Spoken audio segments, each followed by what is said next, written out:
Hi mga kapagas, magpapakain na po tayo ng ating mga alagang manok dito sa likod ng bahay. Pero bago tayo magpakain ay magpupulot muna tayo ng kanilang mga itlog dahil wala si Mrs. Walang nagpulot ngayong hapon.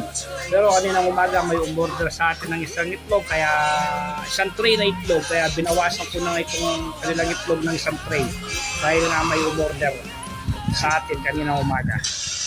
Ito yung ating mga pupulutin, no?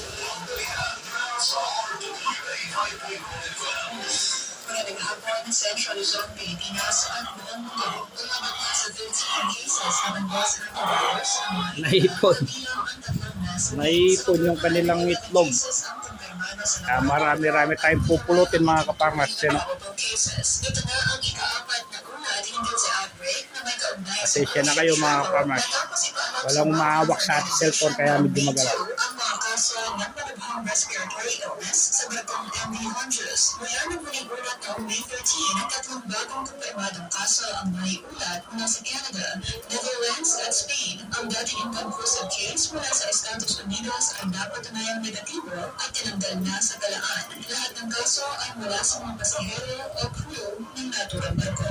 Dahil sa mahabang incubation period na umaabot ng 6 na linggo, inaasahang may mga bagong kaso pang lalabas hanggang matapos ang naturang panahon. Sa pamamagitan ng international health regulations, nakipag-ugnayan na ang mga national IHR focal points upang suportahan ang international contact tracing at monitoring efforts. Ayon sa WHO, mababa ang panganib ng outbreak sa pandaigdigang populasyon, ngunit patuloy nilang binabantayan ang sitwasyon at magbibigay ng update kung kinakailangan. At yan po ang balita. Ito po si Alvin. Magandang hapon.